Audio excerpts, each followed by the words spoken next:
soit le nom du Seigneur. Béni soit le nom.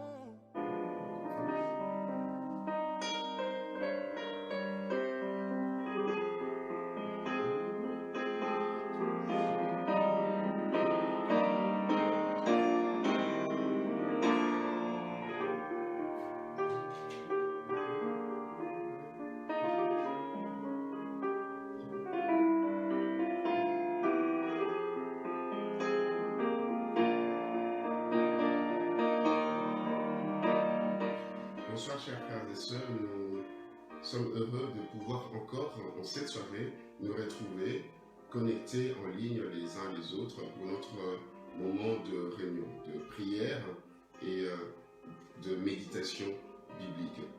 Que Dieu vous bénisse à tous là où vous vous trouvez et que ce moment soit un moment où nous allons ensemble pouvoir prier et aussi méditer 1 Corinthiens, le chapitre 12 et 13, sous l'action, sous la grâce de l'Esprit de Dieu. Je vais commencer par la prière et puis nous allons continuer dans la prière et louange en musique et entrer dans la méditation de cette soirée. Veuillez nous excuser pour le retard technique, mais ce sont là les aléas du direct. Voilà, prions ensemble, concentrez-vous, mettez-vous dans une attitude de prière. Seigneur notre Dieu, nous voulons te dire merci pour cette soirée que tu nous accordes, nous tes enfants, de pouvoir encore avoir la grâce et le privilège de nous réunir, d'être en communion avec toi devant ton trône, à tes pieds, à genoux, prosternés, te demandant grâce, miséricorde et pardon et te soumettons nos prières afin que ta main puisse nous toucher et que tu puisses nous être favorable. Seigneur, nous sommes aussi en communion entre frères et sœurs et nous ne savons peut-être pas nous retrouver en semaine physiquement, mais en ligne, dans les interactions, dans les commentaires, dans les likes, nous pouvons dire que nous sommes ensemble, nous formons une église composée des hommes et des femmes rachetés par ton sang, des hommes et des femmes attachés à ta personne, ô Jésus-Christ, et à ton enseignement. C'est pour cela que nous sommes l'église. Et nous voulons l'exprimer par la prière. Là où se trouve mon frère, là où se trouve ma sœur, qui prend son temps, qui dispose de son temps pour te prier avec ses propres mots, pour se concentrer dans la prière, que ce soit une prière silencieuse, qui ne nous suit pas simplement comme spectateur, mais qui est aussi actif comme acteur, participant au culte, que ton esprit aussi, Seigneur, déverse quelque chose dans cette soirée. Toi qui nous donnes, qui nous redonne et qui nous renouvelle, nous voulons recevoir ce que tu veux nous donner encore en cette soirée. Sois béni au nom de Jésus-Christ. Amen. Voilà, chers frères et sœurs, nous allons faire une première lecture. La première lecture, je voulais que nous puissions la faire dans l'épître de Paul, Romains, au chapitre 5. Romains chapitre 5, eh bien, nous allons lire à partir du premier verset jusqu'au verset 8. Mais c'est le verset 5 qui nous intéresse. Étant donc justifiés par la foi, nous avons la paix avec Dieu par notre Seigneur Jésus-Christ, à qui nous devons d'avoir eu par la foi accès à cette grâce dans laquelle nous demeurons fermes et nous nous glorifions dans l'espérance de la gloire de Dieu. Bien plus, nous nous glorifions même des afflictions, sachant que l'affliction produit la persévérance, la victoire dans l'épreuve, et cette victoire, l'espérance. Or, l'espérance ne trompe point, parce que l'amour de Dieu est répandu dans nos cœurs par le Saint-Esprit qui nous a été donné. Car lorsque nous étions encore sans force, Christ, au temps marqué, est mort pour des impies. À peine mourrait-on pour un juste, quelqu'un peut-être mourrait-il pour un homme de bien. Mais Dieu prouve son amour envers nous. On sait que lorsque nous étions encore des pécheurs, Christ est mort pour nous. Oui, bien-aimés, Christ est mort pour nous.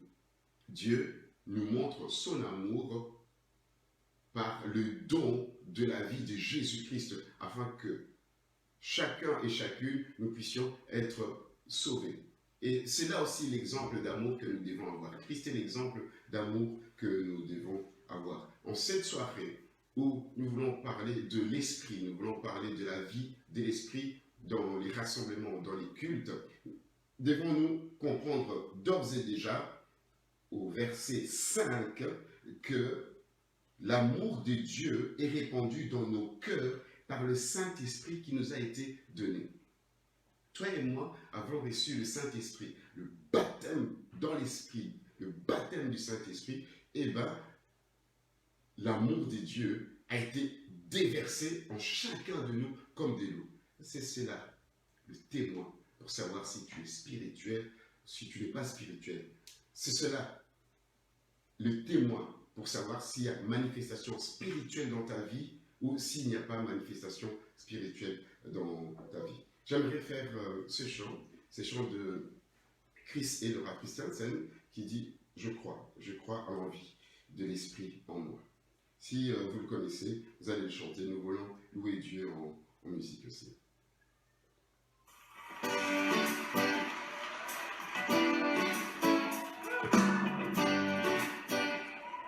Est-ce que vous croyez en Dieu?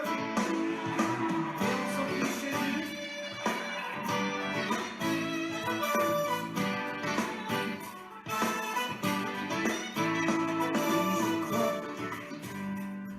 Oui, je crois en toi, et je crois que tu es fidèle et droit par la voie mon cœur proclame.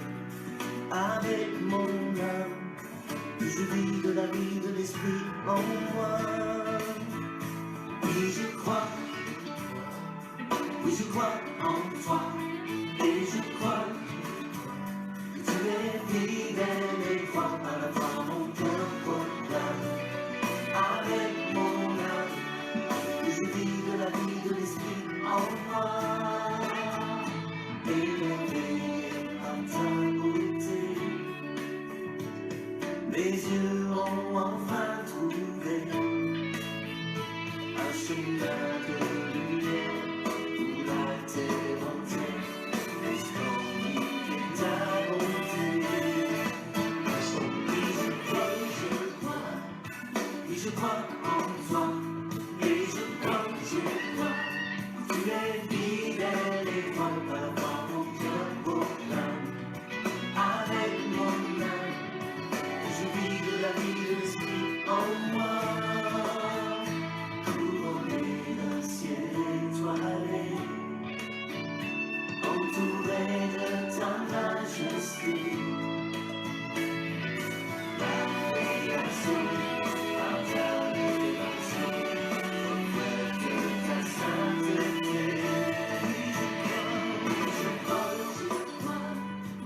je crois en toi, et je crois, tu es fidèle et droit à la voie mon cœur proclame. Avec mon âme, que je vis de la vie de l'esprit en moi. Oui, je crois en toi, et je crois, tu es fidèle et droit à la voie mon cœur proclame. Avec mon âme,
Voilà, chers frères et sœurs, après avoir eu ce temps de musique en louange, nous allons prier.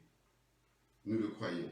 Nous croyons au Saint-Esprit et croyons que c'est le Saint-Esprit qui nous met en mouvement, en marche, qui nous pousse et conduit à prier et même à avoir des chants inspirés ou spontanés que nous mettons par écrit, que nous apprenons à nos frères et sœurs dans nos réunions, ou bien que la louange, l'équipe, en tout cas les choristes, nous apprennent. Nous croyons en tout cela. L'Esprit, ce qui nous apporte au niveau de l'illumination, de la révélation, au niveau de la visitation, de la tête aux pieds. Tu le vis là où tu es, tu le vis quand nous sommes réunis en présentiel à l'église et nous pouvons encore le vivre même en ligne. Nous voulons prier. Inclinons-nous et prions. Demandons à Dieu de pouvoir nous animer en tout temps de son esprit, de nous conduire en tout temps par son esprit. Comme il est dit qu'il nous dirige vers les eaux paisibles, il nous conduit vers les sentiers de la justice. Oui, c'est lui le paraclet, donc c'est lui qui nous conduit. Ô Seigneur, nous voulons que tu puisses nous diriger, nous conduire par ton esprit. Oui, Seigneur, dirige-nous, non pas comme nous le voulons, non pas comme nous le souhaitons, mais comme toi tu veux, et même avec contrainte, parce que nous sommes des pécheurs graciés, mais notre chair nous pousse deux fois à aller de gauche et à droite, et nous voulons cette contrainte de l'esprit qui nous dirige vers la bonne voie, vers le droit chemin. Nous avons besoin de cela au niveau de la direction de ton Église, au niveau des responsables des services, au niveau de l'Assemblée, au niveau des frères et sœurs, au niveau des enfants qui sont encore à l'école de dimanche, à l'école des enfants, au niveau des pré-ados, au niveau des ados, au niveau des jeunes, au niveau des dames, au niveau des hommes de l'Église. Nous voulons être sous ta conduite, toi qui as conduit le peuple d'Israël dans les déserts par ta colonne de feu sous la nuée. Nous voulons que maintenant que tu nous as déversé ton esprit dans ton Église, corps, et en chacun de nous, comme nous l'avons lu, que tu puisses prendre la direction de nos vies et nous conduire vers le sentier de la justice, de la sanctification. Oui, sanctifie-nous chaque jour, Seigneur, vers le chemin de l'amour. Oui, parce que nous savons, Seigneur, que l'amour que tu nous demandes, c'est un commandement. Oui, c'est un commandement que tu nous donnes. Tu nous exiges cela. Tu exiges cela à l'Église. Tu exiges cela à mon frère, à ma sœur. Tu m'exiges comme commandement d'avoir de l'amour pour toi, de toute mon énergie, de toute ma pensée, de toute ma force, de toute mon âme, et que j'aime aussi. Premièrement, mon frère et ma sœur, pour qui tu as versé ton sang, pour le racheter de la vaine manière de vivre, pour le sauver, pour l'incorporer dans la famille de Dieu. pour faire d'elle et de lui membre du peuple de Dieu. Tu veux que je puisse l'aimer, même si c'est difficile, même si parfois c'est pas évident. Nous voulons être ceux-là qui sont travaillés.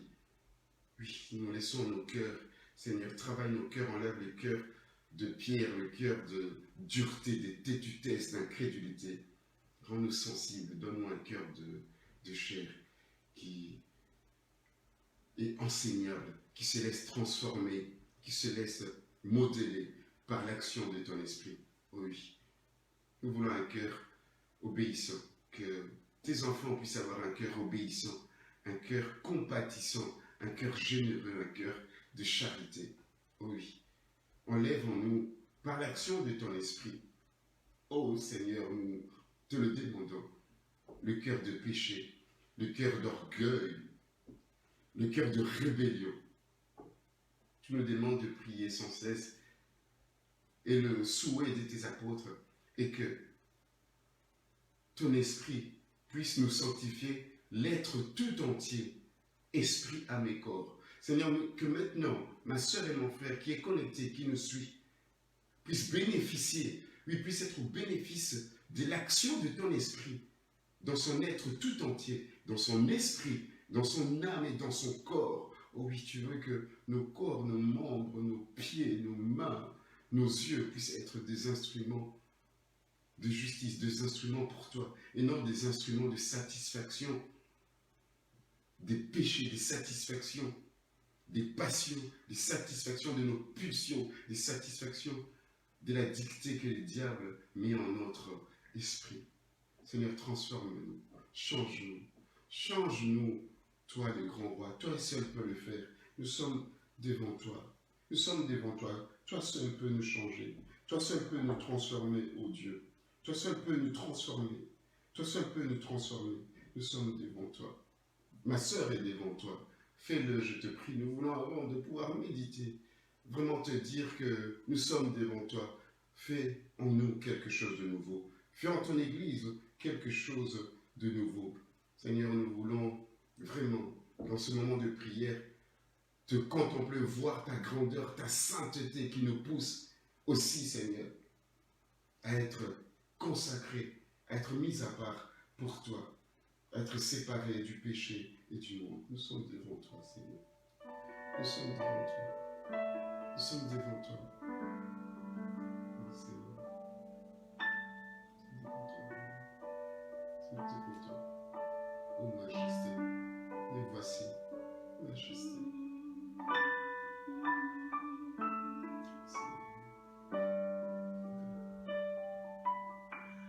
Me voici,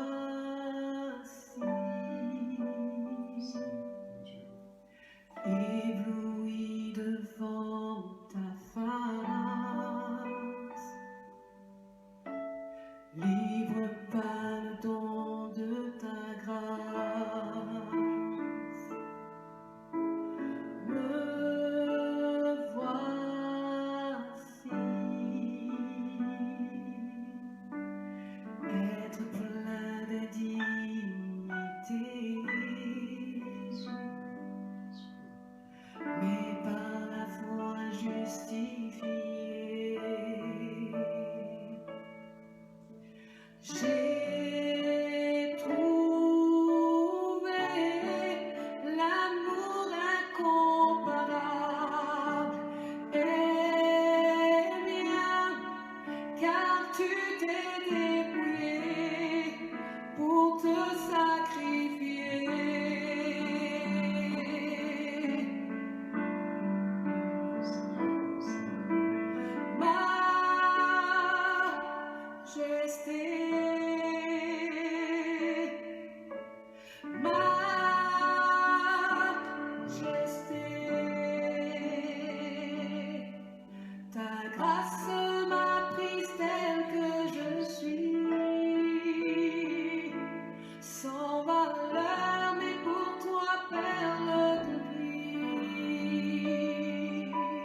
Prions, chers frères et sœurs, que chacun prie, oui, que chacun prie.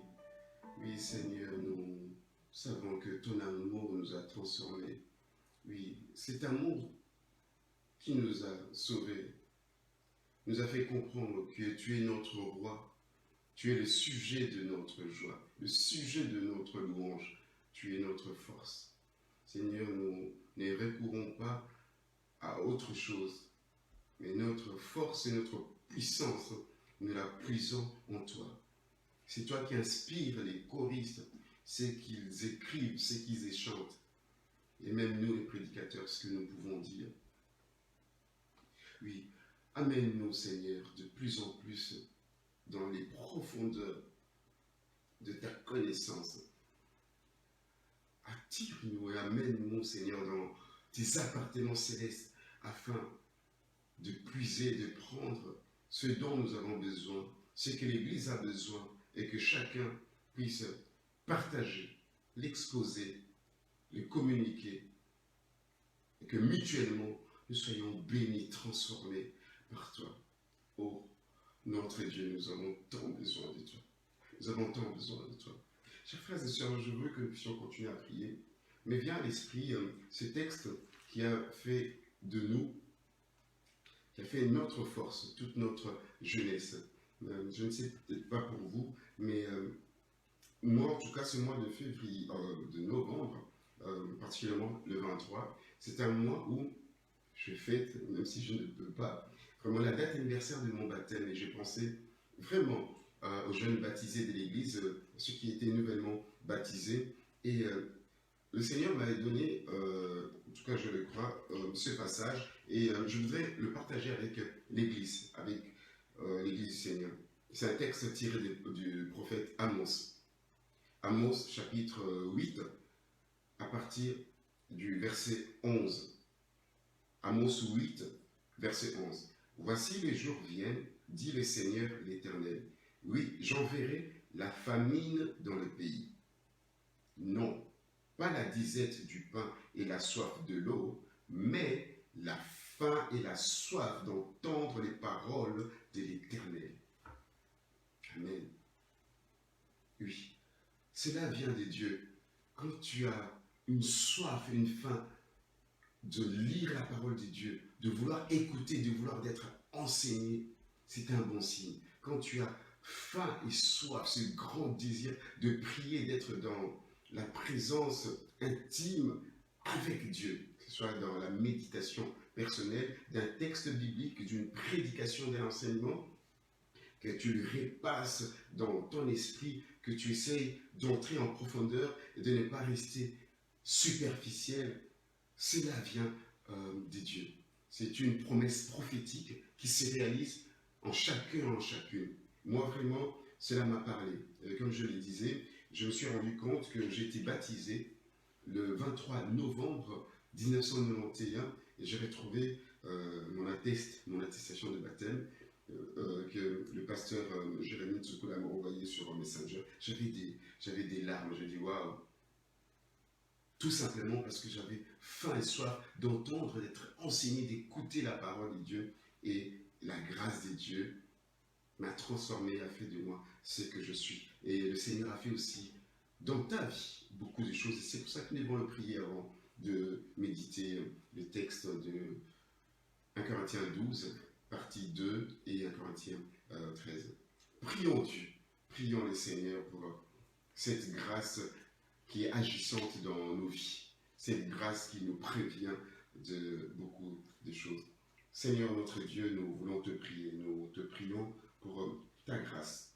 Nous te prions aussi pour ta parole que tu nous donnes et qui ne rentre pas à toi sans avoir accompli c'est pour laquelle tu l'as envoyé. Nous te sommes infiniment reconnaissants parce que c'est en toi que nous puissions toutes choses. Nous te sommes vraiment infiniment reconnaissants parce que de toi nous vient, Seigneur, notre Dieu Tout-Puissant, cette soif et cette faim, Seigneur, de prier, de lire ta parole, de vouloir, Seigneur, grandir, croître dans la connaissance, dans la parole, de vérifier si ce qu'on nous enseigne est vrai et biblique. Seigneur, nous voulons te dire que c'est bien que nous prions en ligne, c'est bien que nous prions pendant ces temps de réunion, de prière et de méditation. Nous voulons et nous avons décidé de grandir.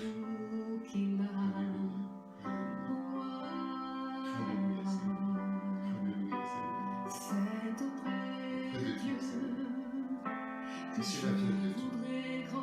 Cela vient de toi. Entendre le son de sa voix. Je viens. Venons devant toi, Seigneur. Je Venons devant toi. viens devant le trône. Par ta grâce, je me tiens.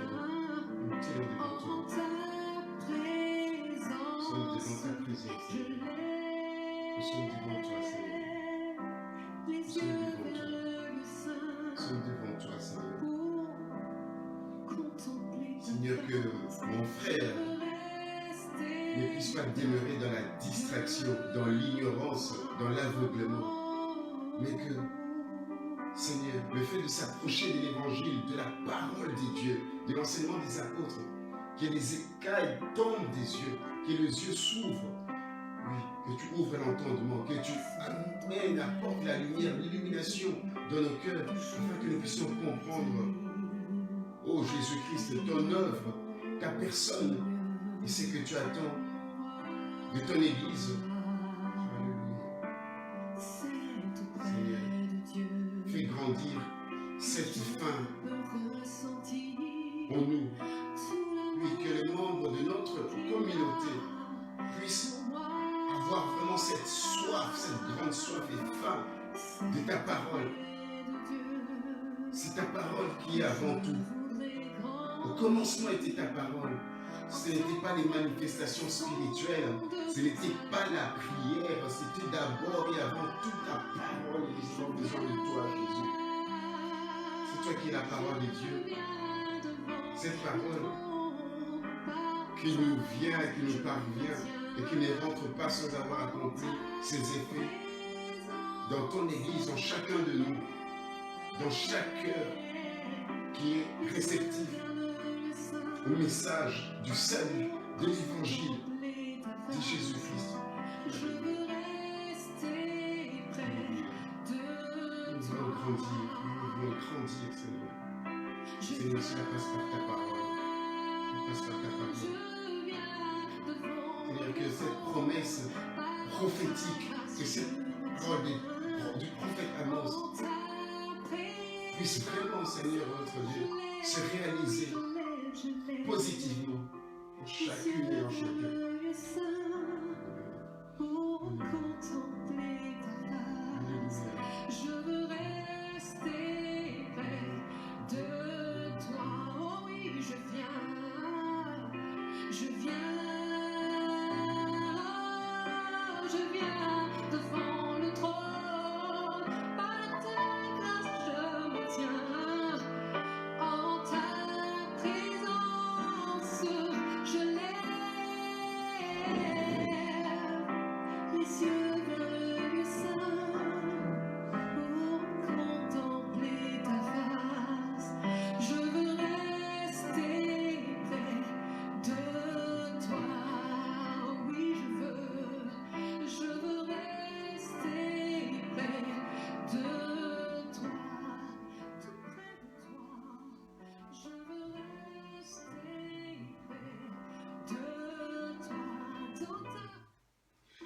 chers frères et sœurs, nous allons prier pour la parole que nous allons écouter. Seigneur, ta parole, ô Éternel, est une lampe à nos pieds, une lumière sur les sentiers de toute notre vie. Parle-nous, éclaire-nous, Seigneur, enseigne-nous.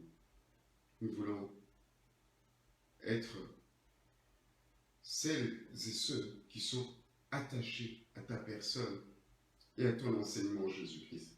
Cet enseignement-là, tu as voulu qu'elle puisse être dispensée par tes saints apôtres et prophètes du Nouveau Testament. Et nous voulons recevoir encore aujourd'hui, cette soirée, la grâce que tu as préparée pour nous dans la lecture et la méditation de 1 Corinthiens 12 et 1 Corinthiens 13. Que ce moment soit béni par toi.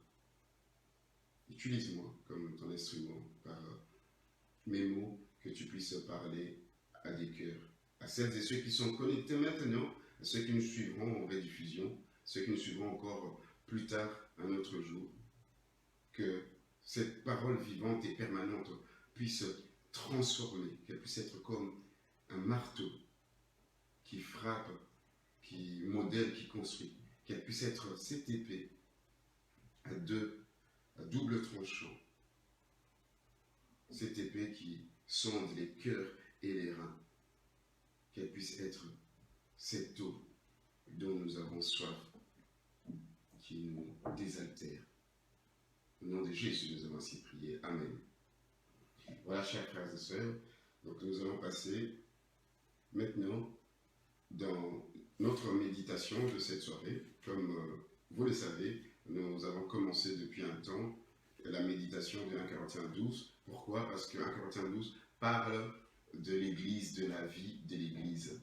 Et le cœur d'une Église, c'est souvent, en tout cas c'est avant tout, le culte.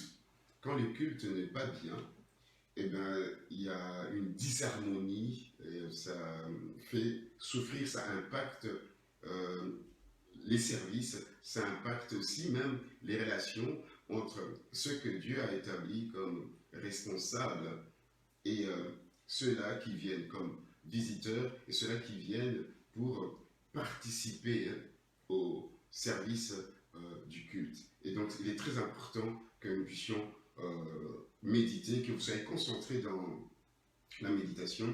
Et il est notre devoir à nous qui enseignons la parole des dieux, quand nous enseignons, que nous ne soyons plus superficiels, mais que nous puissions aller en profondeur. Cela permet aux hommes et aux femmes que Dieu place à nos côtés, que le Seigneur veut mettre en marche avec nous. Cela leur permet de grandir, cela permet d'acquérir la connaissance. Donc, et cela leur donne aussi la crainte des dieux. Et ça balaye l'orgueil et toute tentative de faire n'importe quoi dans l'Église. Ça donne une certaine discipline. Et nous avons cette autorité-là de pouvoir faire avancer l'Église en tant que groupe ou groupement humain. Voilà, nous allons lire maintenant 1 Corinthiens chapitre 12, du verset 12 jusqu'au verset 31, et puis je vais enchaîner pour faire la lecture du chapitre 13, du premier verset jusqu'au verset 13. Je vais lire dans la version que nous avons tous, Louis Sédan, 1910. Car comme le corps est un et a plusieurs membres, et comme tous les membres du corps, malgré leur nombre, ne forment qu'un seul corps, ainsi en est-il de Christ. Nous avons tous, en effet, été baptisés dans un seul esprit, pour former un seul corps, soit juif, soit grec, soit esclave, soit libre, et nous avons tous été abreuvés d'un seul esprit. Ainsi, le corps n'est pas un seul membre, mais il est formé de plusieurs membres. Si le pied disait, parce que je ne suis pas une main, je ne suis pas du corps, ne serait-il pas du corps pour cela? Et si l'oreille disait, parce que je ne suis pas un œil, je ne suis pas du corps, ne serait-elle pas du corps pour cela? Si tout le corps était œil, où serait-ce lui? s'il était tout oui, où serait-ce l'odorat? Maintenant, Dieu a placé chacun des membres dans le corps comme il a voulu. Si tous étaient un seul membre, où serait le corps? Maintenant donc, il y a plusieurs membres et un seul corps. L'œil ne peut pas dire à la main, je n'ai pas besoin de toi, ni la tête dire aux pieds, je n'ai pas besoin de vous. Mais bien plutôt, les membres du corps qui paraissent être les plus faibles sont nécessaires. Et ceux que nous estimons être les moins honorables du corps, nous les entourons d'un plus grand honneur. Ainsi, nos membres les moins honnêtes reçoivent le plus d'honneur, tandis que ceux qui sont honnêtes n'en ont pas besoin. Dieu a disposé le corps de manière à donner plus d'honneur à ceux qui en manquaient, afin qu'il n'y ait pas de division dans le corps, mais que les membres aient également soin les uns des autres. Et si un membre souffre, tous les membres souffrent avec lui. Si un membre est honoré, tous les membres se réjouissent avec lui. Vous êtes le corps de Christ et vous êtes ses membres, chacun pour sa part. Et Dieu a établi dans l'Église premièrement des apôtres, secondement des prophètes, troisièmement des docteurs. Ensuite, ceux qui ont le don des miracles, puis ceux qui ont le don de guérir, de secourir, de gouverner, de parler diverses langues. Tous sont-ils apôtres? Tous sont-ils prophètes? Tous sont-ils docteurs? Tous ont-ils le don des miracles? Tous ont-ils le don de guérison? Tous parlent-ils en langue? Tous interprètent-ils? Aspirez aux dons les meilleurs, et je vais vous montrer une voie par excellence.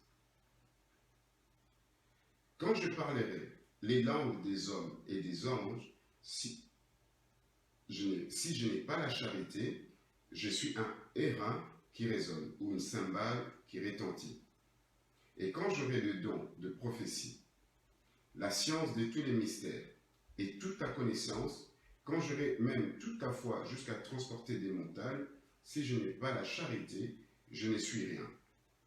Et quand je distribuerai tous mes biens pour la nourriture des pauvres, quand je livrerai même mon corps pour être brûlé, si je n'ai pas la charité, cela ne me sert de rien. La charité est patiente, elle est pleine de bonté. La charité n'est point envieuse, la charité ne se vante point, elle ne s'enfle point d'orgueil. Elle ne fait rien de malhonnête, elle ne cherche point son intérêt, elle ne s'irrite point, elle ne soupçonne point le mal. Elle se réjouit point de l'injustice, elle se réjouit de la vérité. Elle excuse tout, elle croit tout, elle espère tout, elle supporte tout. La charité ne périt jamais. Les prophéties prendront fin. Les langues cesseront. La connaissance disparaîtra, car nous connaissons en partie et nous prophétisons en partie. Mais quand ce qui est parfait sera venu, ce qui est partiel disparaîtra. Lorsque j'étais enfant, je parlais comme un enfant. Je pensais comme un enfant, je raisonnais comme un enfant. Lorsque je suis devenu homme, j'ai fait disparaître ce qui était de l'enfant. Aujourd'hui, nous voyons au moyen d'un miroir, d'une manière obscure. Mais alors nous verrons face à face. Aujourd'hui, je connais en partie, mais alors je connaîtrai comme j'ai été connu. Maintenant donc, ces trois choses demeurent: la foi, l'espérance, la charité. Mais la plus grande de ces choses, c'est la charité. Amen.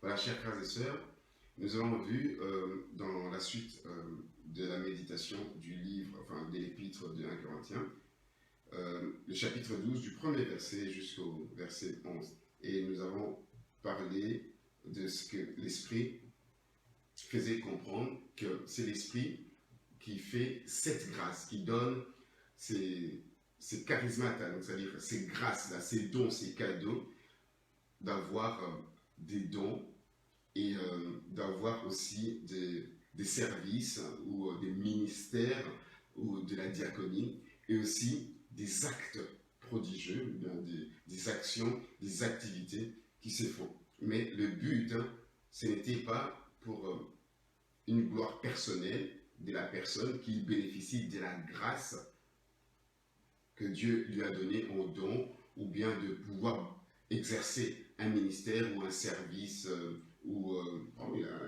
qu'on dit, la diaconie, ou bien au travers du frère ou de la sœur, Dieu accomplit des grandes actions, des actes, et Dieu fait en sorte que la personne inspire des activités, ou bien anime des activités fructueuses, qui sont des activités enrichissantes et des activités qui poussent les gens à glorifier Dieu. Et là, on a fait allusion au Dieu qui agit en tant qu'esprit, en tant que Seigneur, en tant que Dieu. Donc une forme de Trinité, ou bien du Dieu Trine, comme nous le disons. Mais c'est le verset 7 qui était important pour nous dans cette méditation, ainsi que le verset 11. Le verset 7 disait que toutes ces manifestations spirituelles, c'est donné pour l'utilité commune, pour l'Église. Dans les contextes, c'est précisément pour l'Église locale, au moment du rassemblement, au moment du culte. Et au verset 11, donc, c'était pour bien faire en sorte que les choses soient claires, que ça ne vient pas d'une personne, mais que c'est le Saint-Esprit qui les donne de manière souveraine. Donc, il donne chaque don, ou bien chaque grâce, talent, comme il le veut. Et nous savons que le même apôtre avait fait allusion dans Romains à ce qui s'est passé dans l'épisode en Égypte avec Moïse et Pharaon. Et il disait que, vous savez, Dieu fait grâce à qui il veut. Et Dieu endurcit qui il veut. Et que tout vient de Dieu. Et que par là, ou bien partant de là, nous devons bien comprendre que dans la vie de l'Église, dans le rassemblement, dans le culte, qu'on peut avoir un don oratoire, on peut avoir le don que nous trouvons dans 1 Corinthiens 12 et 13 et 14, et même dans 1 Pierre 4, comme je vous avais annoncé, et aussi peut-être dans Romains, chapitre 12. Donc il y a une série de dons, de manifestations qui s'est fait par les membres de l'Église pour l'utilité commune. On peut avoir ces genres de manifestations, dons, mais c'est Dieu qui donne. Et nous avons insisté pour dire qu'il faut enlever, effacer de notre esprit qu'il n'y a que 9 dons spirituels. Déjà, le fait qu'on dise qu'il y a diversité de dons, donc ça veut dire qu'on ne peut pas limiter les dons spirituels, enfin terme technique, à 9. Donc il y a beaucoup, parce que 1 Pierre 4 nous le démontre, Romains 12 aussi nous le démontre, et puis le chapitre 14 aussi, donc parle des dons que nous ne retrouvons pas au chapitre 12. Et maintenant, au verset 12 jusqu'au verset 31, comme nous venons de lire, l'apôtre Paul commence par la métaphore du corps humain, pour dire que nous devons comprendre qu'en tant que membre d'une église locale, Assemblée Messager de Bruxelles, peut-être aussi vous êtes membre d'une autre communauté, mais que vous nous suivez en ligne, vous êtes d'abord membre de l'église locale. Le corps de Christ, si vous devez comprendre premièrement, c'est d'abord ce corps-là que vous formez dans votre localité, là où vous vous trouvez. Bien entendu, le corps du Christ rassemble les chrétiens du monde entier. C'est un corps invisible, universel. Mais pour mieux saisir cela, l'apôtre Paul, il le dit au verset 13 que nous avons tous été baptisés dans un seul esprit. Nous avons tous été incorporés par le fait d'être baptisés dans l'esprit ou bien baptisés du Saint-Esprit. Donc le Saint-Esprit nous a amenés ensemble à constituer le corps du Christ. Et il précise que ce n'est pas simplement pour ceux qui sont d'origine juive ou peut-être ceux-là qui viennent des païens, par exemple les Grecs, les barbares, les Wisigoths, tout ça, enfin, en tout cas, les gens d'autres nationalités, les Romains, parce que les Juifs ont tué les Christ, en tout cas les Judéens, quand on parle des Judéens, les gens de Jérusalem, ont fait mettre à mort Jésus-Christ, et donc ceux-là qui croient et qui ne sont pas d'origine juive, ben, c'est eux qui ont bénéficié du Saint-Esprit. Non, il dit que tous, que vous soyez d'origine juive ou que vous soyez donc païen, donc c'est-à-dire d'une autre nationalité, soyez grec, que vous soyez de conditions sociales indépendants, libres, riches, ou que vous soyez esclave, hein, ou bien, je vais dire, travailleur ou salarié, que tous ensemble, nous avons été abreuvés d'un seul esprit. Donc, ici, je sais que nos amis, en tout cas une partie des assemblées de Dieu, nos amis ultra-pentecôtistes, font toujours le distinguo, donc ils essaient toujours de nuancer que oui, on a reçu le Saint-Esprit, tous les chrétiens ont reçu le Saint-Esprit, mais le baptême dans l'Esprit, dans le baptême du Saint-Esprit, c'est une autre expérience qui vient beaucoup plus tard, ou bien qui vient par la suite, si je dois être précis, et cette deuxième expérience, c'est cette expérience qui apporte le parler en langue, les dons, les guérisons, les manifestations.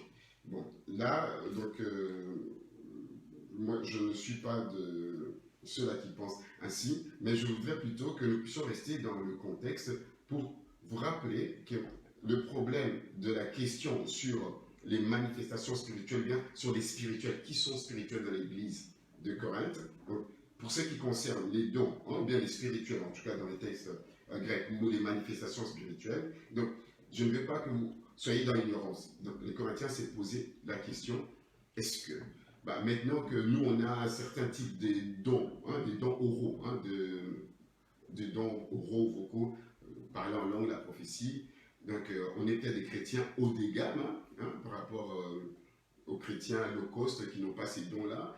Et donc, puisque nous, on a ces manifestations en nous, donc cette spiritualité-là à l'œuvre, hein, au niveau du ministère, tout ça, est-ce que nous ne sommes pas plus que les autres, parce que nous, pour nous, donc, il y a le parler en d'autres langues, et puis il y a aussi la prophétie. Donc c'est comme si on mettait ces deux manifestations spirituelles, ou dons spirituels, peut-être pour ne pas vous embrouiller.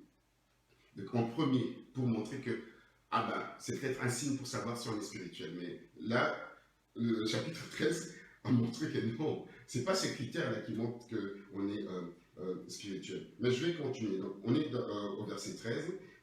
Donc, on explique que nous avons tous été abreuvés d'un seul esprit. Juste pour que nous puissions comprendre que ici, il s'agit du baptême dans le Saint-Esprit.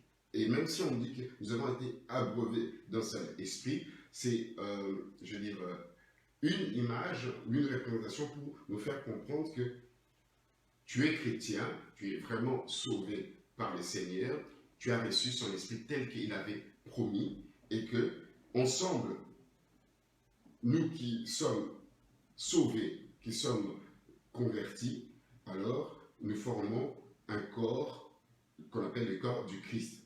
Et ce corps-là, comment nous le formons? Parce que nous avons été ensemble baptisés dans le Saint-Esprit.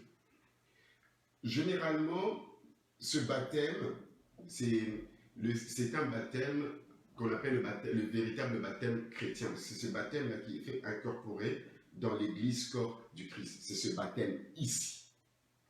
Mais le baptême d'eau, c'est le signe visible. Celui-ci, il est invisible parce qu'on ne le voit pas, on ne le sent pas, mais on le vit, on le ressent à l'intérieur.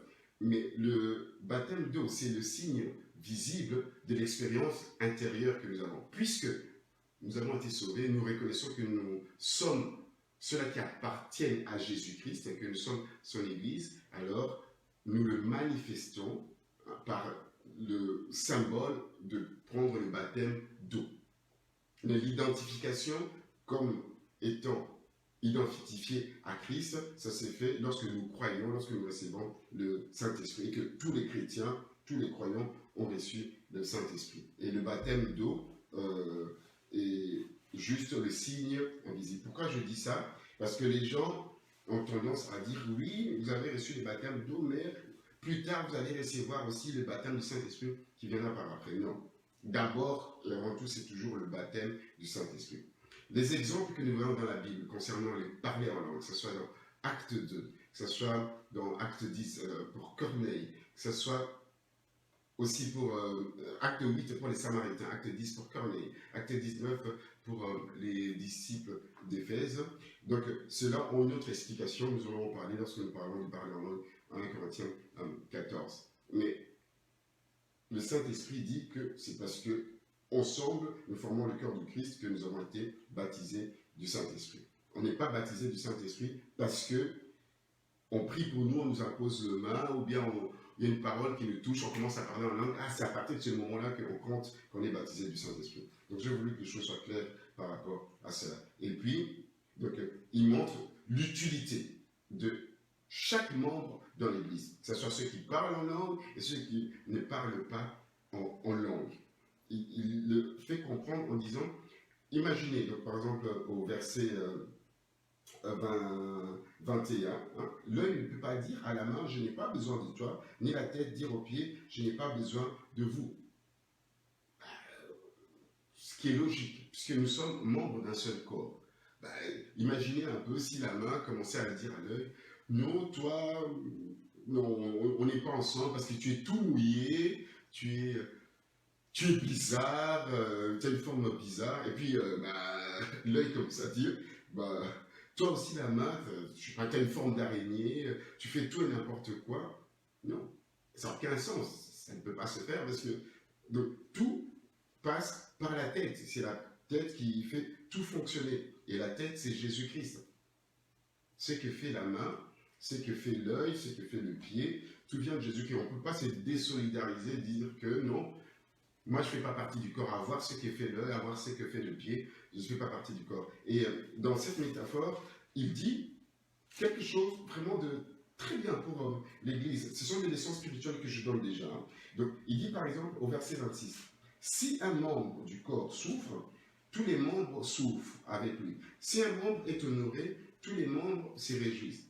Par exemple, si, grâce à nos pieds, nous faisons un peu, je ne sais pas, une course, je ne sais pas, un sprint, et on arrive à remporter le prix, une coupe, parce qu'on a couru, on est sorti premier.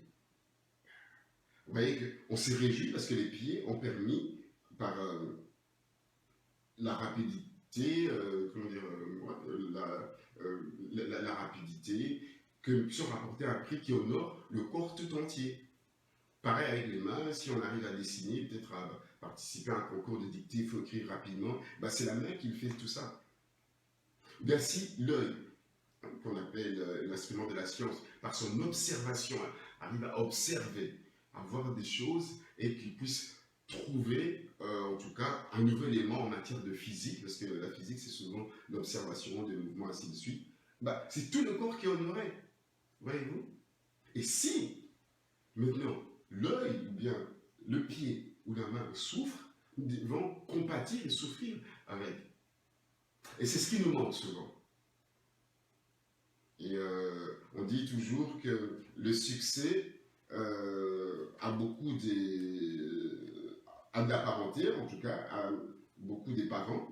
C'est le pasteur Placas qui le dit, mais l'échec est orphelin, dans le sens où quand on ne réussit pas, il y a quelque chose de malheureux qui nous arrive. Vous voyez, les gens se désolidarisent souvent de nous, ou bien ils font semblant que moi je n'étais pas là, je n'ai pas participé.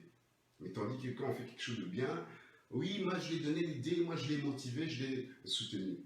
Et l'apôtre veut que dans l'église, pendant les rassemblements, le culte, quand on voit un frère, une sœur qui souffre, ou bien qui a un sérieux problème, et qui propose peut-être qu'on puisse prier pour cela, donc nous devons compatir et participer, garder cette harmonie.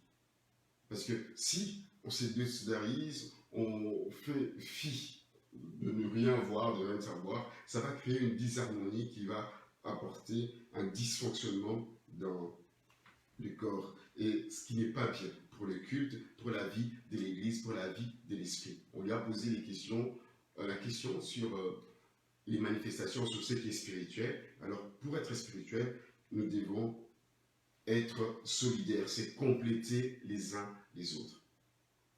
Dieu ne nous demande pas à être uniforme. Dieu nous demande à conserver l'unité qu'il a donnée à l'Église. L'unité, c'est vrai que nous la cherchons, nous prions pour cela, mais Dieu a donné l'unité. Mais notre devoir en tant que frères et sœurs, notre devoir en tant que conducteurs anciens, évêques, quels que soient vos titres, c'est de conserver cette unité-là, mais non de pouvoir imposer l'uniformité dans l'Église. Non, parce que le Saint-Esprit souhaite qu'il y ait diversité et complémentarité. Ma sœur X n'est pas comme ma sœur Y, et donc ma sœur a sa particularité, a son rythme, a sa façon de comprendre les choses, a sa façon d'exercer, de faire le ministère tel que le Seigneur a donné. On ne va pas demander, tu dois faire comme tel, tu vas comme tel. Donc ces histoires-là de concurrence dans l'Église ou bien de compétition, ce ne sont pas des messages bibliques. Ou pour motiver les gens à faire bien, ce ne sont pas des messages bibliques. Dieu veut que nous puissions travailler dans l'unité et dans la complémentarité, c'est compléter, s'aider les uns les autres. La mutualité, donc ce terme-là du pastorat mutuel, vient au verset 25. Afin qu'il n'y ait pas de division dans le corps, mais que les membres aient également soin les uns des autres. Comme le Saint-Esprit le dit chaque fois, priez les uns les autres, pardonnez-vous les uns les autres. Voyez-vous, les uns les autres, c'est une expression qui revient, en tout cas dans le Nouveau Testament, plusieurs fois. Et nous, on appelle ça le pastorat mutuel. Ce n'est pas seulement que les pasteurs qui doivent être là pour soigner, aider, mais les uns les autres, nous pouvons le faire. C'est ce que le Saint-Esprit nous recommande. Là, ce sont des leçons spirituelles que nous tirons de ces passages. Alors, au verset 28, après la métaphore sur le corps, au verset 28, peut-être prendre à partir du verset 27. Donc, il leur dit ceci. Donc, en résumé, dans la métaphore, vous devez comprendre que vous êtes le corps de Christ et vous êtes ses membres, chacun pour sa part. Là, je crois que c'est clair pour nous tous. Et puis, au verset 28, il dit que Dieu a établi dans l'Église, premièrement, des apôtres, secondement, des prophètes, troisièmement, des docteurs. Ensuite, ceux qui ont les dons de miracles, ceux qui ont le don de guérir, de secourir, de gouverner, de parler diverses langues. Tous sont-ils apôtres, tous sont-ils prophètes, tous sont-ils docteurs, tous ont-ils le don des miracles, tous ont-ils les dons de guérison, tous parlent-ils en langue, tous interprètent-ils, aspirez aux dons les meilleurs, et je vais vous montrer une voie par excellence. Je l'ai déjà dit il y a 2 semaines, ici, on peut comprendre directement qu'il s'agit d'une hiérarchie que Dieu a placée dans l'Église. Oui, ok. Mais comme je vous ai dit que la section qui allait du chapitre 11 jusqu'au chapitre 14, il est question de ce qui se fait pendant les rassemblements des chrétiens, les cultes. Je voudrais aussi vous rappeler que nous le ferons prochainement, que c'était des églises des maisons. C'était des églises des maisons, c'était quand même organisé pour qu'il n'y ait pas des gens qui font tout et n'importe comment. Et donc, les apôtres, c'est ceux-là qui souvent implantaient les églises par leur passage, faisant en sorte qu'il y ait des églises. Et ils avaient un rôle lors des rassemblements, un rôle quand même prépondérant, c'est-à-dire un rôle quand même pas négligeable, parce que c'est eux qui, en tout cas au moment de l'église, de la révélation qui se faisait, d'apporter l'enseignement de Jésus-Christ. C'est pour ça qu'on les appelait les apôtres, parce qu'ils ont vu Jésus-Christ.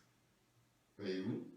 Pour le cas de l'apôtre Paul, il a vu Jésus-Christ qu'on appelle le Jésus de la foi, Jésus-Christ ressuscité. Donc il n'a pas vu le Jésus historique comme les 12 qui ont marché, vécu avec lui pendant 3 années et demie. Donc lui, on le compte aussi parmi les apôtres. Et parmi ces apôtres-là, donc on compte aussi Barnabas, et puis on compte aussi Timothée, Sylvain, qu'on appelle Silas, Tite, Timothée. Ils étaient considérés comme des apôtres parce qu'ils avaient la mission d'enseigner Jésus-Christ dans les églises. Et puis, les prophètes, alors là, donc je l'ai souvent dit, ce n'étaient pas des prophètes comme les prophètes de l'Ancien Testament. Ce sont les apôtres et prophètes de Jésus-Christ. Je vous l'ai dit, dans Éphésiens, vous le trouvez. Hein, c'est le même ordre, on le trouve dans Éphésiens 4 et même dans Éphésiens 2, 20. L'Église est bâtie sur le fondement des apôtres, pas d'abord des prophètes, des apôtres et des prophètes de Jésus-Christ. Dans Éphésiens 3, on en parle également. En tout cas, ici, on peut considérer que les 12 apôtres, en tout cas, certains d'entre eux étaient des prophètes, comme Jean, dans Apocalypse. Il est clairement dit de lui qu'il était prophète. Voyez-vous? Donc, ces passages, je vous l'ai déjà donné. Et donc, ici, c'est pour montrer que pendant les rassemblements, des gens qui ont un rôle quand même à jouer, ce sont les apôtres et les prophètes. Vous pouvez aussi le voir hein, dans les rassemblements de prière qu'on voit dans Actes chapitre 13. Je vais juste lire les 2 premiers versets. Acte 13. Il y avait dans l'église d'Antioche des prophètes et des docteurs. Barnabas, Siméon appelé Niger, Lucius de Cyrène, Manaé qui avait été élevé avec Hérode, le tétrarque et Saul. Là, vous voyez, il n'y a même pas apôtre qui est mentionné. Ce n'est pas que c'est interchangeable, mais bon, dans cette église-là, Dieu a fait en sorte qu'il y ait des prophètes et des docteurs uniquement. C'est pareil aussi quand vous voyez dans l'église de Philippe, quand on s'adresse aux responsables, on s'adresse aux évêques et aux diacres. Donc, depuis le début de l'église, hein, qu'on appelle la Pentecôte, les églises s'organisaient, bien les ministères, bien plutôt les services hein, dans l'église s'organisaient en fonction des besoins. Par exemple, ce que nous on appelle les premiers diacres dans Acte 6, cette institution-là, ces personnes avec la qualité des diacres, n'existaient pas. C'était les apôtres qui étaient là, qui faisaient presque, qui supervisaient tout. Mais quand il y a eu un problème nouveau, spécifique, pour ce besoin-là, qui n'était pas connu avant, alors Dieu, par son esprit, le Seigneur a permis qu'il puisse y avoir création de ce qu'on appelle le diaconat. Mais le terme diacre, ça a toujours existé. Hein, donc, mais ce service-là qui constituait à distribuer le pain, que ce soit chez les femmes ou bien les gens qui sont d'origine juive, et bien les hellénistiques, c'est-à-dire d'origine grecque. En tout cas, bien de langue grecque, qui parlaient les grecs, mais qui n'étaient pas juifs d'origine. Dans les rassemblements, les apôtres, les prophètes ont un rôle à jouer, les docteurs, en tout cas les pasteurs enseignants aussi, parce que c'est eux finalement qui enseignent la parole. Ce n'est pas tout le monde qui enseigne, qui se lève. Moi aussi j'ai un enseignement à donner. Dieu avait fait en sorte qu'il y ait aussi des gens qui puissent enseigner. Les apôtres, les prophètes et aussi les docteurs. Les docteurs, vraiment, c'est eux qui, peut-être en tout cas, faisaient établir la doctrine en ce temps-là. En tout cas, c'était plutôt parmi le cercle des apôtres, ceux qui ont vécu, ceux qui ont été formés directement par les apôtres, ceux-là étaient considérés comme des docteurs qui étaient en tout cas établis dans les églises des maisons ou bien des églises de la ville. Par exemple, à Bruxelles, s'il y a peut-être 4 ou 5 églises de maisons, et donc ces docteurs-là pouvaient circuler parmi ces églises de maisons, et ça constituait l'église de Bruxelles. Bon, et puis, il dit par la suite, dans les rassemblements, il y a aussi ceux qui ont les dons des miracles, les dons de guérir, de secourir, de gouverner, de parler diverses langues. Nous en avons parlé il y a 2 semaines, vous pouvez voir la vidéo sur Facebook et YouTube. Donc le but de l'apôtre Paul, ici en tout cas, c'est de faire comprendre qu'on ne doit pas mettre, ou bien on ne doit pas croire sur le fait qu'on cherche qui sont spirituels, qui ont vraiment les manifestations, les dons spirituels. C'est tout d'abord le parler en langue et la prophétie. C'est pour ça qu'il le met en dernier. En tout cas, la prophétie, le parler en langue et l'interprétation. Pour que les gens puissent se concentrer d'abord sur ce qui apporte quelque chose aux autres. Parce que, in fine, en fin de compte, quand tu parles en langue, tu n'apportes rien s'il n'y a pas d'interprétation. tu t'édifies toi-même, ça te fait du bien, ça te remet peut-être en communion avec Dieu, qui était peut-être brouillé, mais à moi, non. Or, dans le rassemblement des cultes, lui, il vise quelque chose qui est utile pour les autres. La prophétie, oui, elle est utile parce que les autres entendent. Et la langue peut être utile quand il y a une interprétation de ce que la personne est en train de dire dans une langue qui n'est pas connue pendant le rassemblement, bien lors du culte. Mais nous verrons un peu plus en détail. Et donc, dans l'Église, comme c'est Dieu qui donne à chacun comme il veut, il n'y a pas que les pasteurs et les anciens qui ont les dons de guérir et de sécuriser. Et même ces personnes-là, si ce sont des membres de l'Église, ne doivent pas directement se mettre à...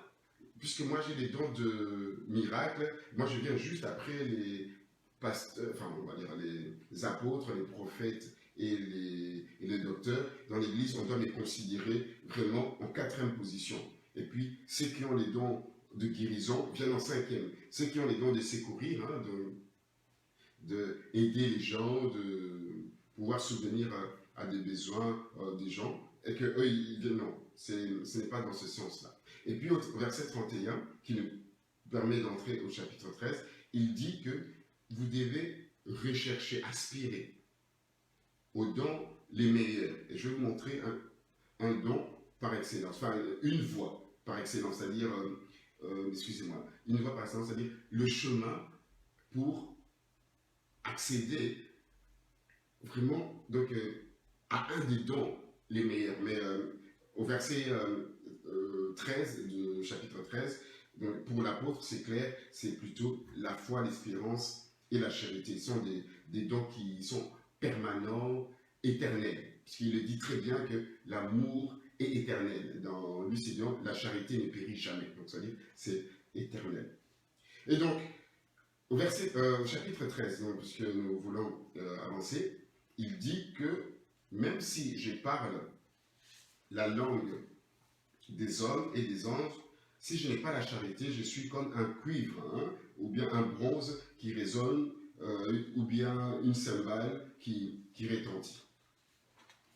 Excusez-moi, donc je vais essayer de voir si j'avais noté la fois passée, j'avais tapé ça.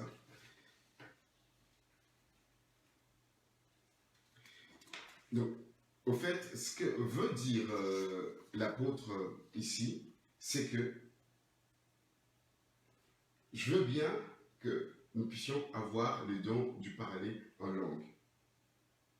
Mais si je parle le don du parler en langue, mais que premièrement, la première manifestation de l'esprit en moi, ce n'est pas le fait d'avoir de la charité, c'est-à-dire l'amour pour plutôt les frères et sœurs de l'Église premièrement, et puis bien entendu pour les humains, pour mon prochain, hein, mes amis, les membres de ma famille. Si j'ai pas ça, c'est comme un instrument de musique qui fait du boucan. Il y a un commentateur qui disait ceci, c'est ce bronze ou bien ces terrains-là, c'était comme des marmites, hein, en cuivre.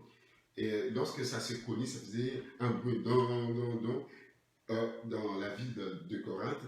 Et les gens pensaient qu'avec ce bruit-là, qui retentit, qu'on pouvait entrer en spiritualité dans les cultes païens, hein, que lui, il a interdit, que l'apôtre a interdit, c'est s'entraîner par les idoles au verset 2 du chapitre 2. Il dit, en fait, on est juste ce bruit-là qui retentit, on est en train de faire un bruit par, on ne va pas dire que c'est du charabia, mais parce qu'on est en train de dire, mais ça n'a pas d'impact, ça n'apporte rien.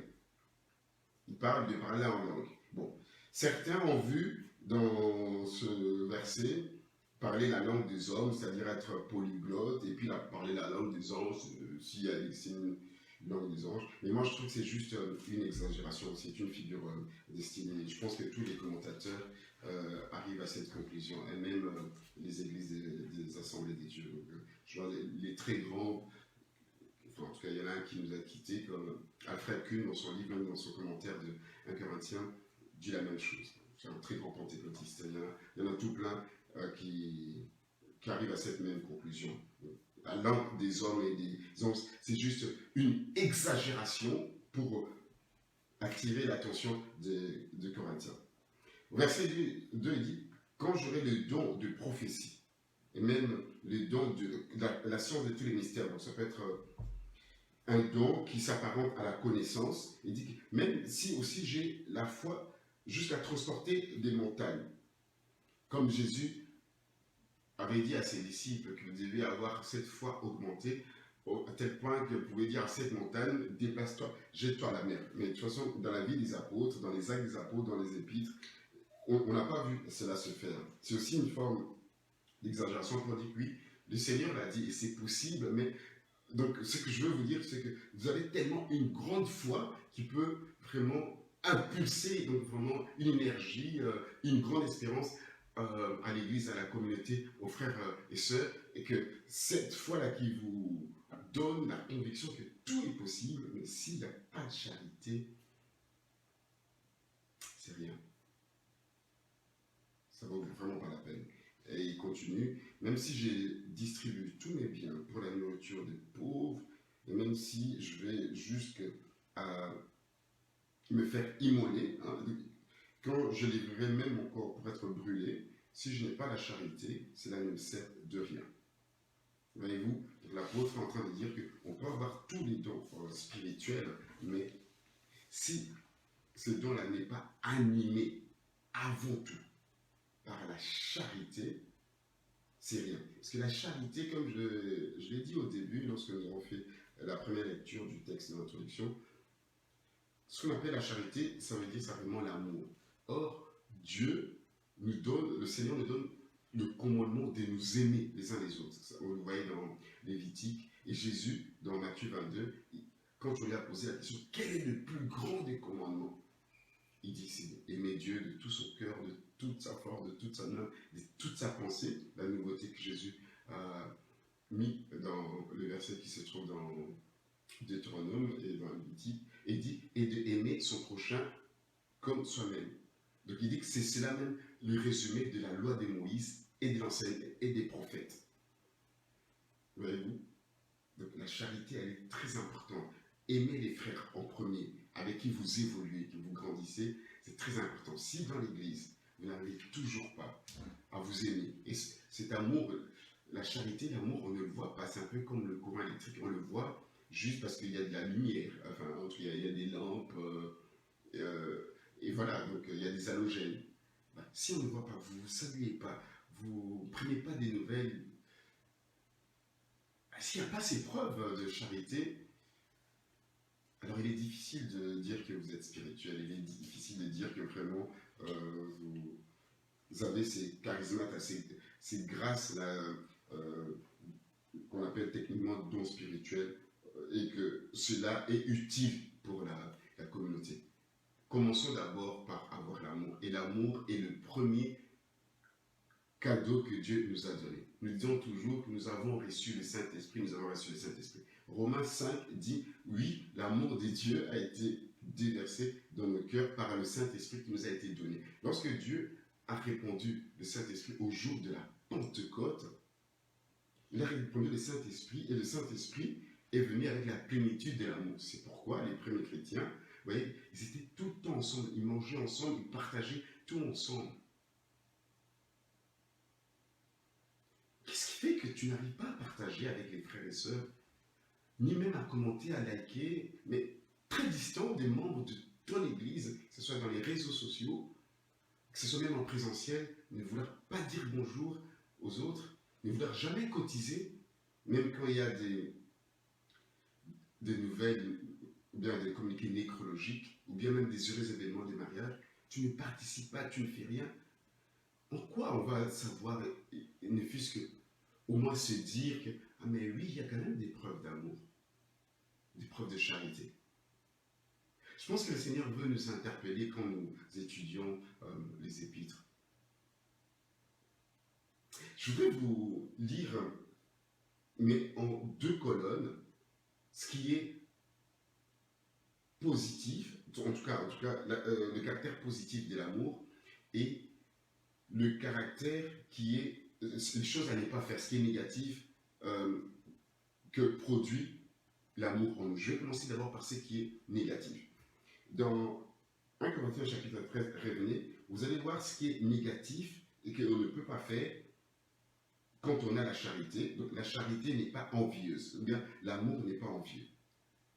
Est-ce que tu envies les dons, les capacités, les talents des autres, de tes frères, qu'ils soient anciens pasteurs, ou des autres frères et sœurs, que ce soit dans l'équipe où tu sers le Seigneur, que ce soit dans la chorale, dans la louange, ou bien même que dans l'église?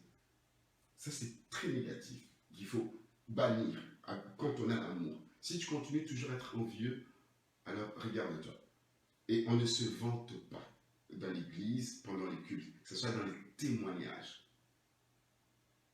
C'est négatif. Donc, l'amour ne se vante pas. L'amour ne se offle pas d'orgueil. Et l'amour ne fait rien de malhonnête pendant les rassemblements. Venir à l'église pour essayer de soutirer des sous à la caisse de l'église pendant les rassemblements, ou bien commencer à faire des choses malhonnêtes dans l'église, c'est pas bon. Vous vous rappelez dans la métaphore du corps humain, vous allez voir que l'apôtre Paul dit que parmi nos membres, il y a des membres qui sont moins honorables, ou bien on dit moins honnêtes. En fait, il fait allusion à nos membres. Je crois que les personnels médicaux comprennent tout à fait, par de l'appareil digestif, donc tout ce qui va pour évacuer. Et bien, il dit que au moins, qu'est-ce qu'on fait? On les couvre d'honneur, donc c'est-à-dire on essaie de les soigner, donc découvrir, parce que bon, peut-être ils ont une utilité pour le corps humain, consiste à évacuer. Mais bon, c'est moins honorable, c'est pas très, très honnête, selon l'expression de l'apôtre dans 1 Corinthiens chapitre 12. Je pense que ça commence à partir du verset 23. Mais on doit faire quelque chose pour cela. Donc, ce qui est positif, c'est faire quelque chose qui est honnête, qui est honorable, vertueux dans l'Église. Mais tout ce qui est malhonnête, les antivaleurs, si tu dis que tu es spirituel, là tu as des manifestations spirituelles, mais tu as des antivaleurs et que tu introduis, tu amènes lors des rassemblements de l'Église, c'est pas bien. Et donc, ce qui est négatif aussi, le caractère de l'amour négatif, c'est qu'il ne faut pas chercher son propre intérêt dans l'Église, dans les rassemblements. C'est vrai que ce passage est souvent utilisé dans les célébrations de mariage pour donner des conseils aux gens, mais moi je le parle dans son contexte premier et nous voulons entrer en profondeur. L'amour ne s'irrite pas, on ne se fâche pas pour un rien, on ne médite pas le mal sur les autres, sur le frère ou sœur qui fait l'accueil, sur sa façon de s'habiller. Il faut laisser l'action, il faut peut-être prier l'action du Saint-Esprit qui va travailler. Dieu travaille en chacun. Peut-être Dieu tient compte de notre rythme et de notre façon de s'adapter. Vous savez, il y a des gens qui ont des capacités d'apprentissage et de formation, d'adaptation rapide, d'autres moins rapides. Et Dieu n'est pas comme nous. Et le Saint-Esprit, quand il agit vraiment. Mais nous, on ne doit pas méditer le mal. On ne doit pas méditer le mal. La personne qui a un problème de tenue vestimentaire, vous pouvez lui parler, lui dire, peut-être d'ici une année ou deux années, quand elle verra, elle comprendra le bien fondé des conseils, elle va changer. Ça peut être aussi pour les fêtes, peut-être dans les fêtes qu'on appelle des fêtes mondaines. Ça peut être aussi le fait d'écouter la musique du monde. On a ces problèmes là, avec les aspirants au baptême ou bien les nouveaux chrétiens. On ne peut pas commencer à méditer, non, mais ce frère ne fait qu'écouter. Non.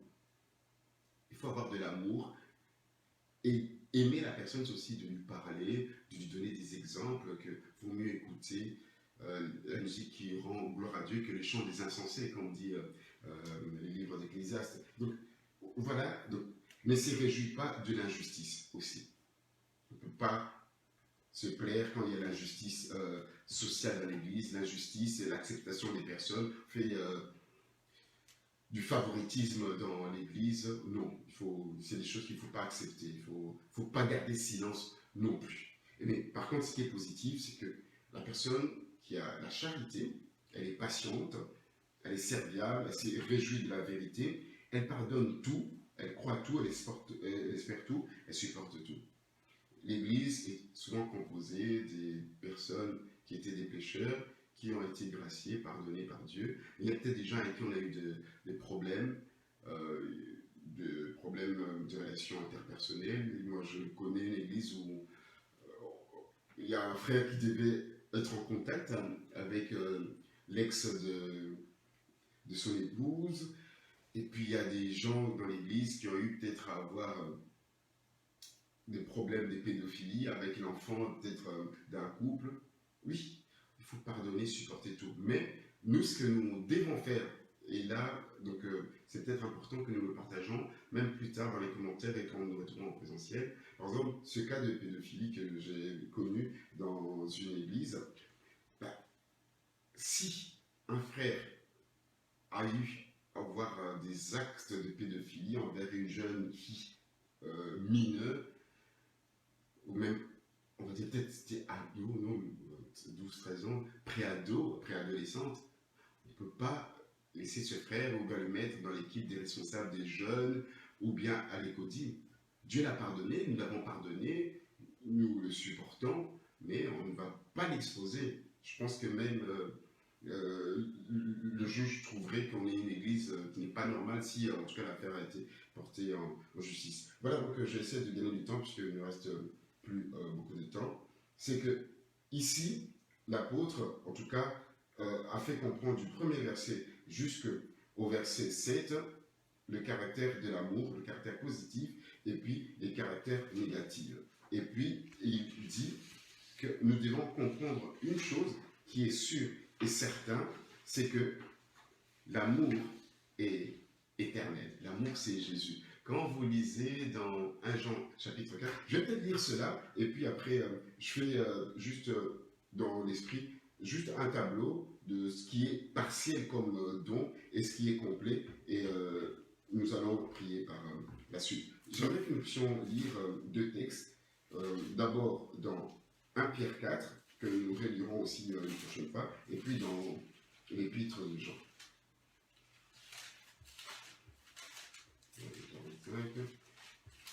1 Pierre 4.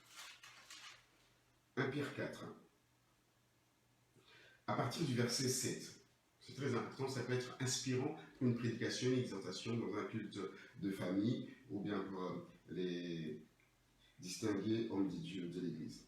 La fin de toute chose est proche. Soyez donc sages et sobres pour vaquer à la prière.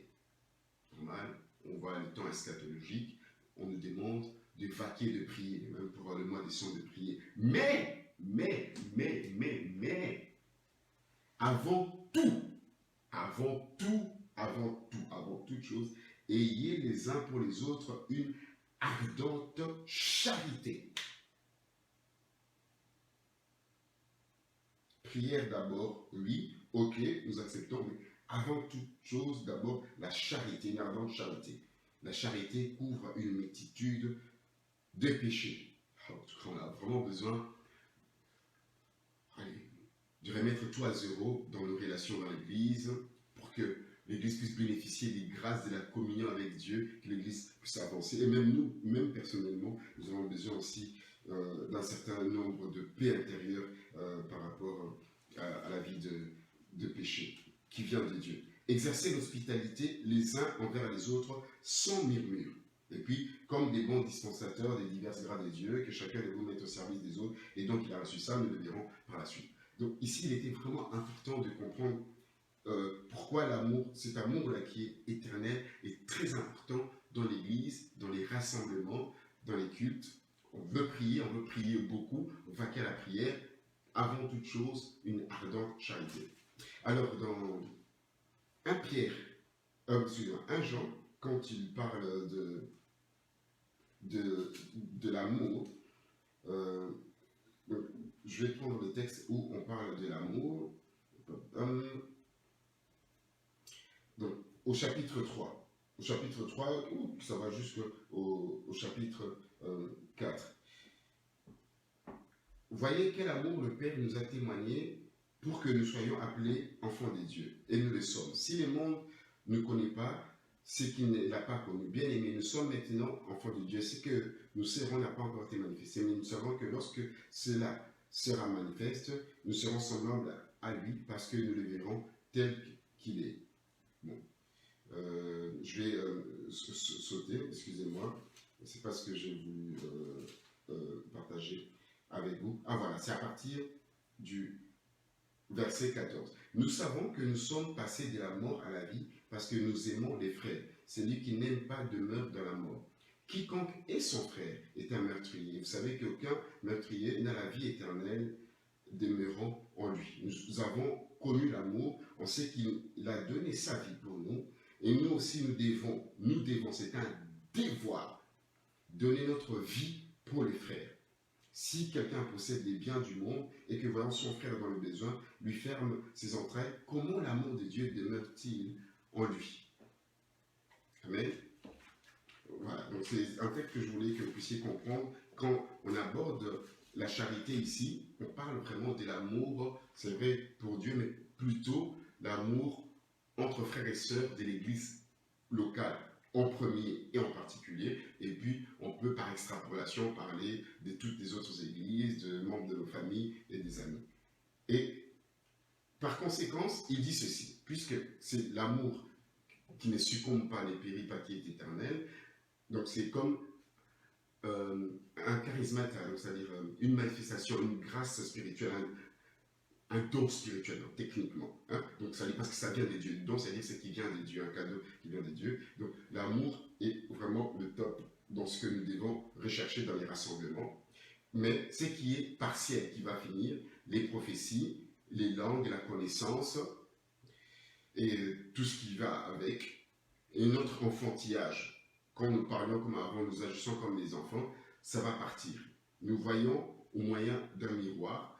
À l'époque, il n'y avait pas des miroirs comme nous l'avons actuellement, ou bien des GSM qui nous montrent plus ou moins exactement, en tout cas je ne sais pas à combien de pourcents, ce que nous avons comme défaut, tel que nous sommes. Ils utilisaient plutôt des formes de boucliers en bronze, mais en tout cas ce n'était pas les miroirs tels que nous l'avons au XXIe siècle amélioré. Et donc, ils savaient voir, et c'est pour ça qu'il dit qu'à l'époque, au premier siècle, nous voyons en partie, nous ne voyons pas très très bien. Nous, on peut dire qu'on voit en tout cas à plus de 50%, 60%, peut-être avec la nouvelle technologie, on verra un peu plus, je ne sais pas si on pourra voir même l'intérieur avec des capteurs, mais en tout cas, à l'époque, à ce moment-là, il fait comprendre que notre connaissance, ce que nous faisons, c'est partiel, que ce soit la prophétie, la connaissance, et je suppose aussi les dons de guérison, à un moment, ça prendra fin. La question est de savoir si ça a déjà pris fin, parce qu'il y a eu la révélation du Nouveau Testament qui a été bouclée, nous avons la Bible complète, telle que certains commentateurs le pensent, que donc maintenant il y a la cessation des dons. Je ne partage pas de cet avis. Je pense plutôt que quand nous aurons la pleine révélation du Seigneur, peut-être à son retour, c'est à ce moment-là que ces choses n'auront plus de raison d'être. Et donc, lui, il veut nous faire comprendre que ce que nous faisons dans l'Église, nous devons avoir la foi et l'espérance que nous serons face à face, en face de celui qui nous appelle, celui que nous servons, celui pour lequel nous exerçons les dons. Et là, ce jour-là, donc, nous connaîtrons comme nous avons été connus. Bien, je connaîtrai comme j'ai été connu. C'est pour dire que ce jour-là, je verrai si j'étais dans le bon. Mais comme le Seigneur nous connaît par sa préscience, il sait de quoi nous sommes capables, du pire, du meilleur. Il sait si nous faisons les choses par vaine gloire, juste pour nous montrer. Et bien, ces jours-là, tout sera mis à découvert à ses yeux. À ces dieux-là que nous prions, ô toi, Dieu qui sont les cœurs libres. Tout sera mis à découvert, donc je serai comme j'ai été connu de lui, qui nous connaît avant que nous existions, depuis notre jeunesse, depuis que nous sommes venus sous ce soleil, et tout sera mis à découvert. Donc c'est pour ça qu'il ne faut pas être faux dans l'Église, il ne faut pas être superficiel, il faut être vraiment vraiment un vrai chrétien qui a de l'amour et qui bénéficie non pas de lui-même à cause de ses longues prières, ses jeûnes et prières, des dons, mais ça vient des dieux. La voie par excellence pour bénéficier peut-être de la prophétie de certains dons, commençons d'abord par avoir pleinement la vie de l'amour dans nos cœurs, dans nos relations. C'est ce que l'apôtre dit. Je vais vous montrer un chemin par excellence pour aspirer aux dons les meilleurs, c'est-à-dire les dons utiles dans la communauté. Et nous verrons qu'il y a des dons qui sont là utiles pour édifier, pour apporter la guérison, secourir, tout ça, mais il y a des dons qui sont là pour te construire toi-même, quoi. Voilà, si nous pouvons incliner nos têtes et prier, parce que l'heure est avancée, et nous voulons dire au Seigneur que nous avons écouté sa parole et nous voulons qu'il puisse vraiment nous aider à grandir et à être transformés par sa grâce. Que chacun prie tel qu'il a écouté la parole. Seigneur, nous voulons te dire merci pour ta parole. Tu as voulu nous parler de l'unité, de la diversité. Tu as voulu nous parler aussi, Seigneur, de la charité, qui est la base de la vie chrétienne, de la vie communautaire. Tu as voulu aussi nous faire comprendre que tu vois toutes choses. Toi qui es le juste souverain, qui nous donne toutes choses, que nous devons comprendre qu'un jour, tu paraîtras, un jour nous te verrons. Et que dans cette perspective, nous devons être vrais. Nous ne devons pas être orgueilleux. Tu ne veux pas que nous puissions nous montrer, agir dans l'injustice, soutenir et supporter l'injustice parmi nous. Mais tu veux que nous puissions avoir le devoir de aimer, de aider, de secourir les frères et sœurs. Et que nous ne devons pas haïr. Même les personnes qui, dans les passés, dans notre vie païenne, nous avons eu des soucis, nous avons eu des embrouilles. Même dans l'église, les personnes qui ont mal parlé sur nous. Tu veux que nous puissions pardonner, supporter. Tu veux que nous puissions avancer. Tu veux que nous puissions grandir. Tu veux que nous soyons transformés. Seigneur, merci parce que tu nous fais comprendre que les manifestations spirituelles ou bien les dons spirituels viennent de toi. Que tout cela vienne de toi. Ça ne vient pas de nous. Tu le donnes gratuitement et de manière souveraine à qui tu veux. Seigneur, fais en sorte que dans notre église locale et même dans l'église universelle, que les chrétiens comprennent qu'on doit laisser la place